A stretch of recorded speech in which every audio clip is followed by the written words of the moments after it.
Welcome, everyone, and thanks for joining us for Office Hours. Today's session is titled Beyond Extraction and Into Trusted Revenue Cycle Action. I'm excited to be joined today by Charu Nevatia, who's our Associate Vice President of Automation here at Infinix.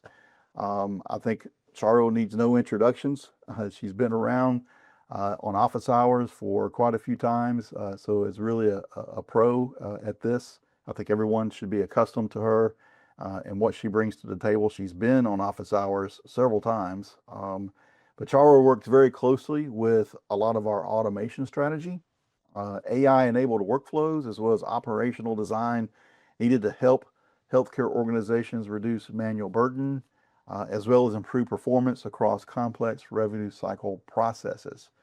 So, Charu, before we go any further, how you doing? How you been? Thanks, Stuart. I'm doing great, and thank you for having me here again. It's always been a pleasure to have a good, hearty conversation with you on technology and RCM. Awesome, awesome. Yeah, and it's really I love having you on. I know you love being on here at Office Hours, but you're so valuable to the development of all of our automation. It's kind of hard to break away because I know you're so busy and working hard on that. But you are working on some amazing things. So today's topic is going to be really featuring that extraction, mainly around document capture and what happens to that, how it goes into action. So today we're going to talk about why document extraction alone is not enough, because document extraction has been around for a long time.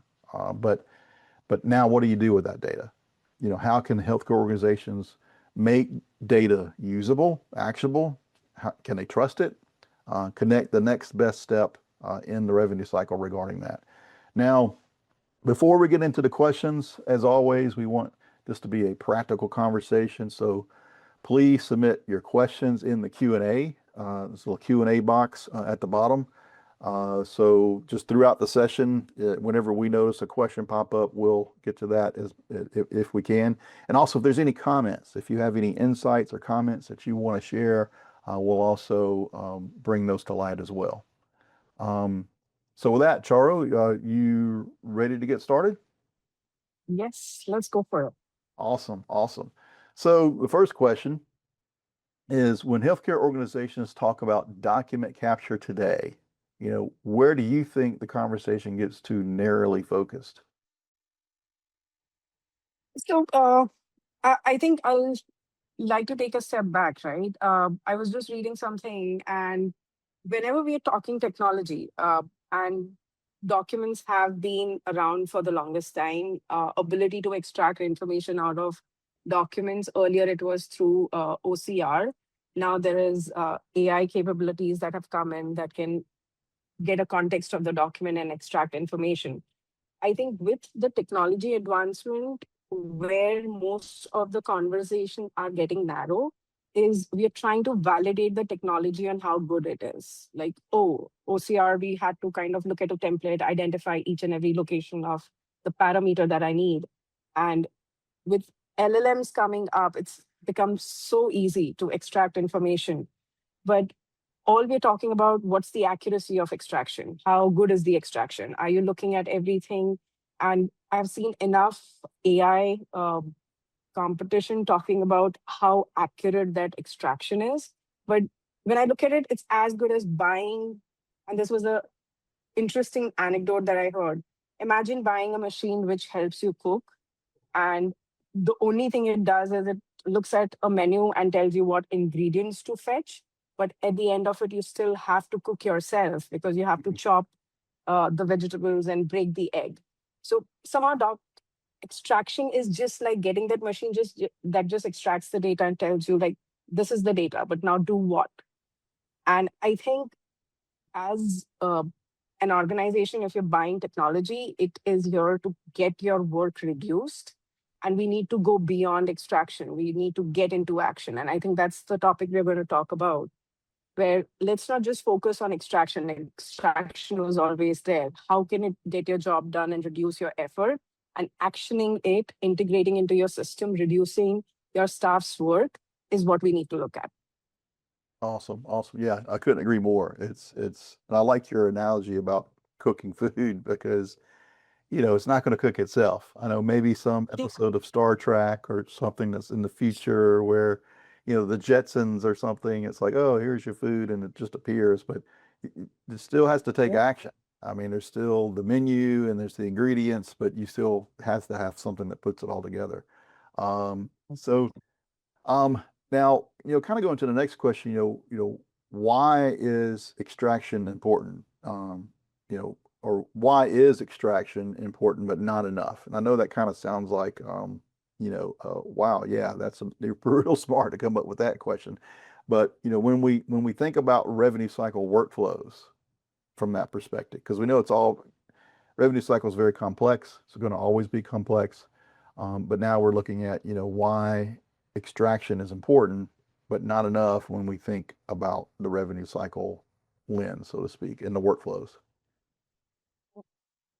So, extraction is primarily focused on extracting the data, which is patient information. So let's just take referral orders or let's take prior auths, right? Prior auth letters, what would it have? It would have the patient information, the treatment code or the procedure code. It would have the start date, end date, and the approval. But what do you do with this information? I need this information to be entered into my system accurately so that the patient can be scheduled. If I just get this information and it is not something that is getting action, that is where the challenge starts. Same thing happens to referral order. The more accurate the information is, the first name, the last name, or what kind of test or procedure did this user has been referred to. If I can get all the right information and it's accurately entered into my system, I would be able to get the right prior authorization triggered. I could have got the eligibility checks done. So the more accurate the information is extracted is where extraction becomes important. Imagine thousands of documents which are coming in need to be manually keyed in, not knowing the priority, where which one is stat, which is same day, which is something that can wait for a couple of days. You're just picking up documents as they come and typing in. The person who's working on these documents probably is doing a task which could have been done by a machine in a much easier way, while they could be providing patient care. They could be solving complex problems. They could be filing appeals where required. They could be asking for more documents. So, extraction is an extremely important step, especially knowing the volume that comes through fax today and having the accurate information going into the system so that there's scheduling happening, there's prior auth happening in a faster pace by priority.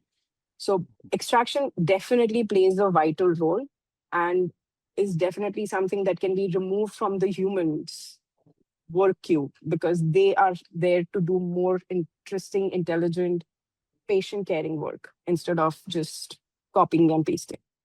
Right. Because even I can remember copy and pasting was such a cool thing. It's like, oh wow, this is great. But now it's like, that was a long time ago. Yeah. But once data Yes. is extracted from a document, so that's really cool. But where does manual work still tend to creep back in?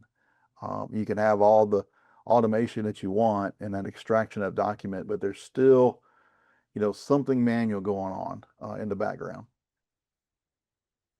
Yeah. So that's where the trust in automation is where I've seen a challenge. And that's something we, as a technology powered RCM company, understand that it's very easy for the staff to not have trust on a particular data extraction.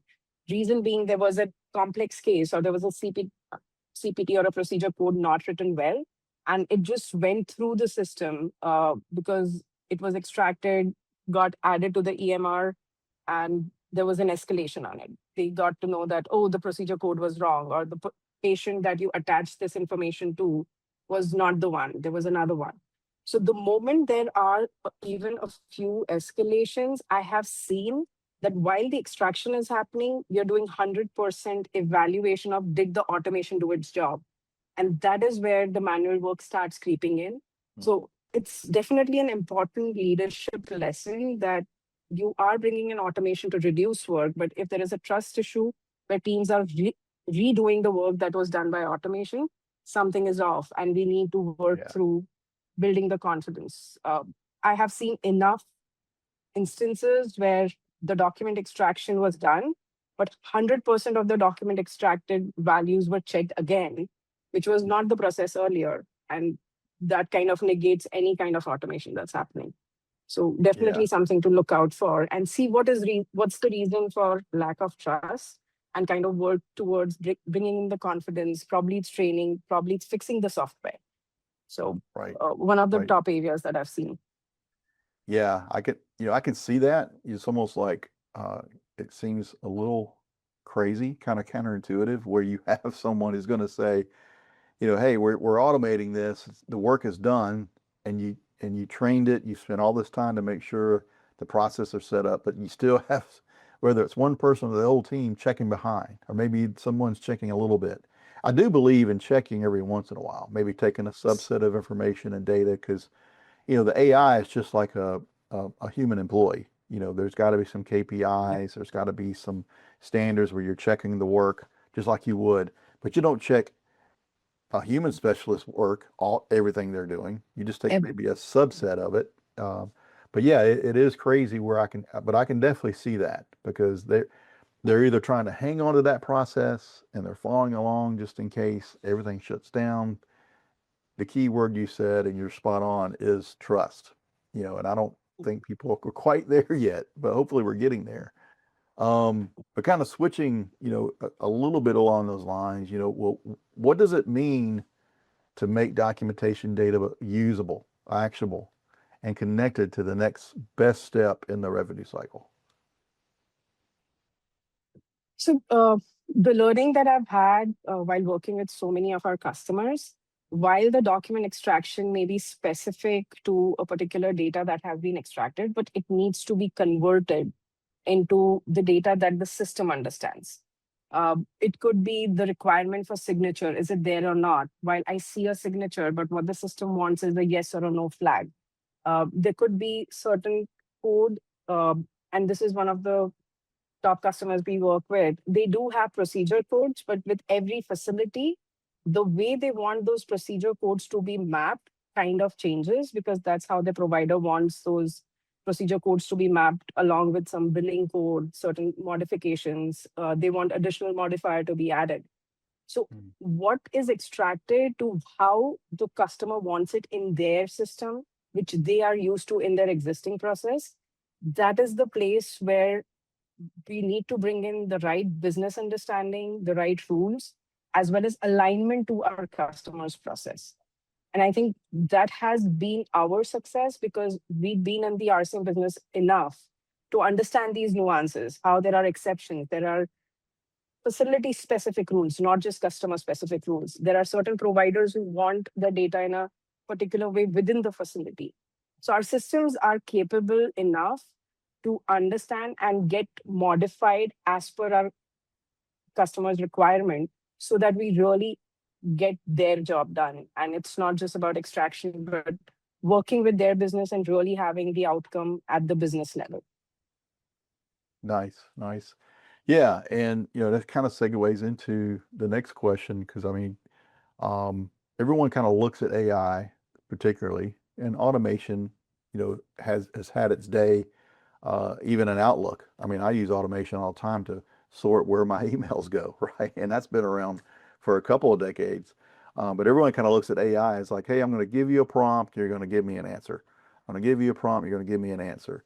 But this idea now of extracting information, which you've covered, and then triggering that action. So now the AI is actually thinking about what action needs to be taken. It's still automated. I mean, there's still some things it has to know, before, with the machine learning models and everything. But, why does the underlying technology foundation matter? I think that drives everything, right? Two parts to the answer. One is the AI. The models that we are talking about, the LLM models, they're constantly changing. Every Mhm. month, there is a new, improved, better model that's coming in. There's cost involved. You're always evaluating what makes sense, what doesn't make sense. Uh, the models are getting deprecated. So, having a good technology foundation that can handle this volatility of the LLM world is the first step. As we scale operations, we've always worked with customer on a RAM plan. Everybody takes time to have trust in the system. Now, while I may start with a few thousand documents, but if I have 19 facilities and I'm growing up to 44,000 documents a month, or probably I've seen customers where 44,000 documents is a day's volume, being able to scale to that in under a month is something that really needs a technology backbone, which is stable, consistent, because every time you're automating, you're probably ensuring that your staff is focusing on your work. At the same time, as a business, you are carefree that you can scale more, because anybody who's automating is already thinking about scaling their business, reducing costs. And that's where the technology backbone, which we have, kind of supports these scales in a very consistent way. So we've seen sizable amount of transactions or documents that we process today.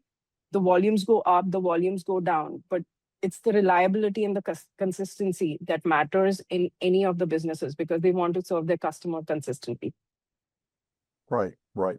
And this Yeah. is kind of where, we were kind of talking in prep for this episode, and it's wouldn't you think that's the role of the hyperscalers, that we partner with? I mean, is that, Yes. I mean, so, I mean, yeah, we can build our own models, which we do, our own LLMs, which we do, but then it's those hyperscalers that can help us take it to the next level. Um, Yes, and I think we have very promising partners whom we have worked consistently, which give us variety of locations where our servers work from. If I have to go technically deeper into it, but there's always a fear of what if it stops? What would happen to my business? It's our tie-ups with our hyperscalers, not one but many, which helps us scale. You can talk AWS, you can talk Azure. These are the partners that we have in the technology world, whether it's hosting our solutions, it is getting the models, ability to modify these models. They have been an amazing partner for us, who allowed us to be able to serve our customers with flawless execution because of the power that they bring to us at a platform level. right. Yeah, it really, it's almost like it does take a village, right? And these partnerships. And we've always had the emphasis of, well, why build it if someone else has it already? I know that's kind of been our motto, but we found that a lot of times people don't have it, but we build it. But then to your point, the hyperscalers really help us make sure it's going to be there and working and very operational. So kind of leads into that. My final question, for you, would be, when healthcare leaders evaluate AI-enabled workflows, Mhm. what should Yep, they be looking for in terms of that scalability, governance? I mean, we all know AI needs governance, reliability, interoperability, and that human oversight. Some of the stuff you've already touched on, but maybe go a little deeper with it. sure. So I think whenever the leaders are looking at any solution, obviously the track record of the organization makes a difference. How many such uh, services or products or features that they already have, that is what is very easily available. But what is the discovery process? How do you understand the process of their organization, and how do you bring in the solution into their organization? I think that is what matters the most. So solutioning is the top priority. After that, when it comes to being able to roll it out, I have always believed that every organization has different kind of documents. Ability to validate the solution as part of solutioning uh, is what I would always recommend. You may have different kind of documents. We as Infinix today through Doc Capture Plus support close to 13 to 15 different kind of documents which we can automate. However, it has always been a consistent practice that we get into where we understand their setup. We understand how their documents are. We validate against it, show them the results, and then we start ramping up. So first thing would be validating how the technology works. Second is the confidence. the outcome, if not confident, should have human in the loop. And that is where, again, we are able to have a blended model where it is technology and humans come together and get your job done. So that is another piece where am I just going to increase my staff's work where instead of reading documents, now they're checking all the documents again because all the system is probably doing is extracting and giving it to you. Why don't you check everything? It's just transfer of data, but your staff is still doing that. But the solution that we've always understood is AI is not 100%. AI will have its own challenges. Wherever the confidence is low, we have our guardrails. We have our teams taking care of finishing the job. And then we also integrate back into their system because we understand during the discovery the business rules, where they want these documents going. And that's how the end to end solution is what we work on. And I think that's the right way to do it because that is the only way the work will shift away from their staff so that they are free versus instead of just typing in the documents, they're approving the documents. And there are enough memes these days which shows the user instead of task one, they've started doing task two, which is equally Right. troubling. Right. So yeah, Exactly. it's good to check where the work is going. Is it really getting eliminated or you're just shifting it? Right, exactly. Yeah, and sometimes, in some cases, I've seen where you've tried to improve efficiency with a technology like this, and you run the danger of even increasing work, right? I've seen that. And Yeah, that's where you're shifting the task and you're adding the quality check on it. You've just doubled the effort instead of reducing it. right. And I think we've worked with our customers to correct that approach by building trust and showing them results. It took time, but it works flawlessly after that. Yeah, I can remember back in the day when OCR first came out, and I know I'm dating myself when I say that, but when OCR first came out, it was like, oh, this is great. It's going to automatically read our text and populate it into a system, and it was great, right? But then I remember going back and editing what it had pulled out because it was just, back then it just wasn't very accurate. I was like, I can put this in myself faster than the OCR can extract Exactly. it. So that's kind of the same scenario. You just don't want to create that. You want to make sure that it is truly not only reducing work, but we like to call work orchestration. And true work orchestration is when you automate everything, truly automate. And I'm not talking about, to your point, we're automating the extraction process, but now you're also automating the action to be taken based on the data. So it understands this is the data, not only extract the data, but understand the context of that data and then take action based on that context to where no human intervention is needed. And I know that there's some numbers that we have, particularly like for our dot capture application. I don't know, it's the last I heard, it was around 70-80% efficiency. It's probably better than that now, right? Yes. So I think our extraction has always been pretty great. Of course, in the order world, there is a lot of handwritten and we are very cautious about it. But we have seen enough samples, whether it is charge entry, it is invoices, it's digital records.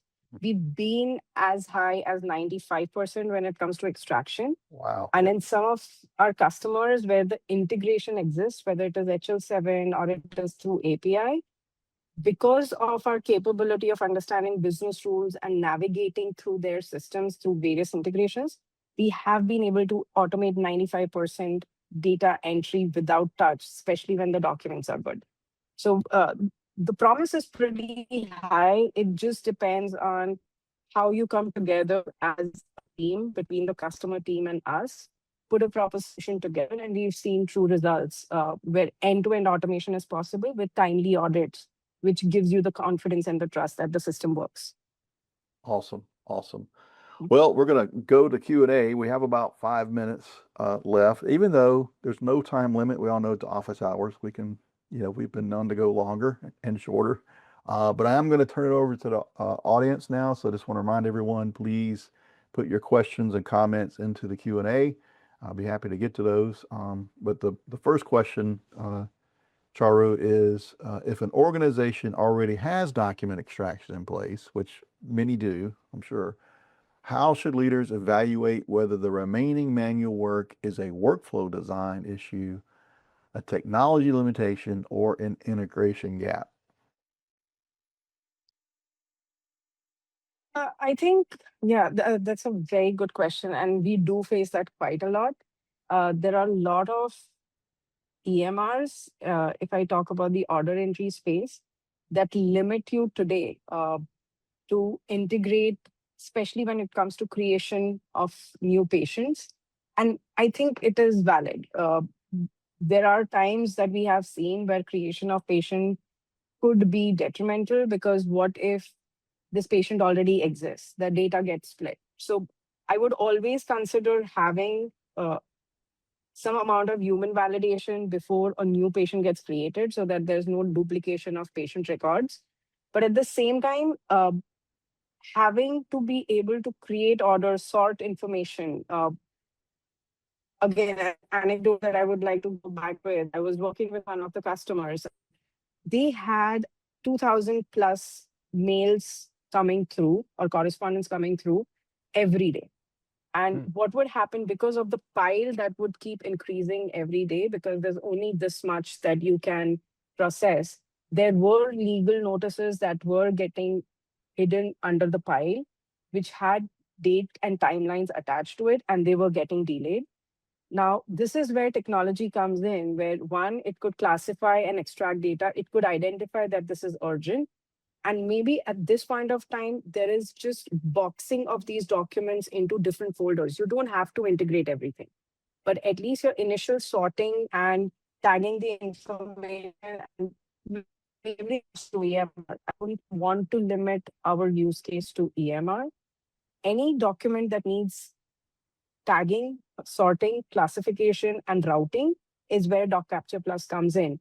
And I would call out to all the leaders, while EMRs may have limitations, we do have capabilities of HL7 and API. So the new EMRs do support that.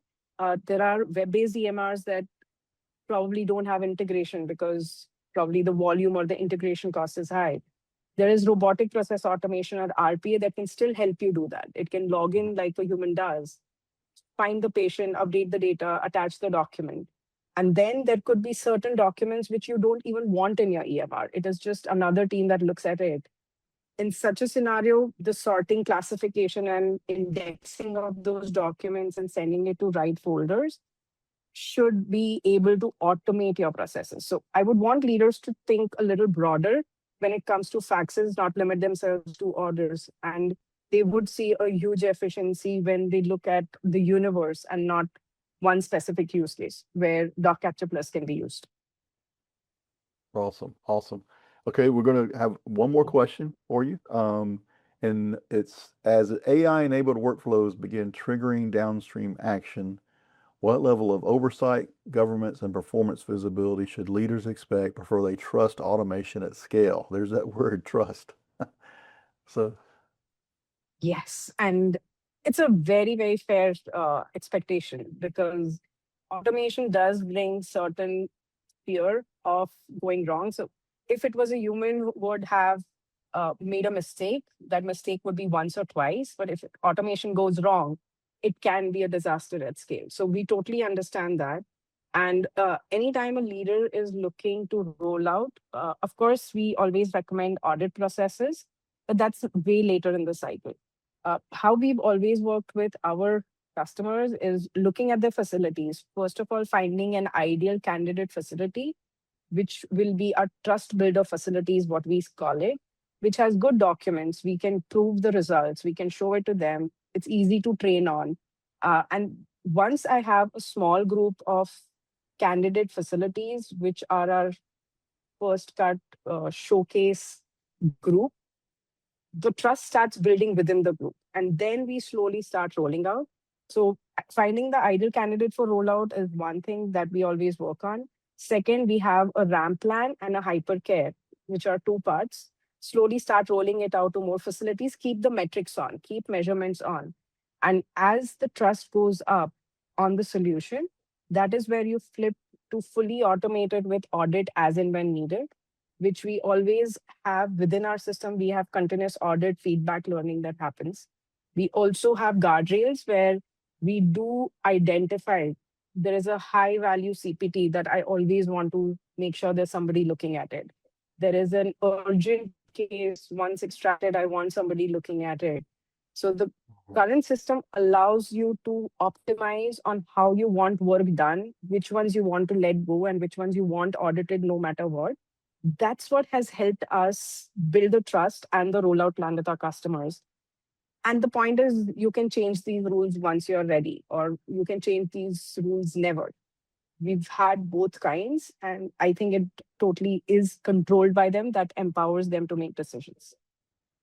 Yeah, that's amazing. So it really does truly sound like it's custom built for that particular organization's practices, how their workflows. You're not necessarily changing their workflow, but you're just inserting automation into their workflow to be more efficient. Now, you could be changing their workflows. That could be what someone needs, but not necessarily a total overhaul.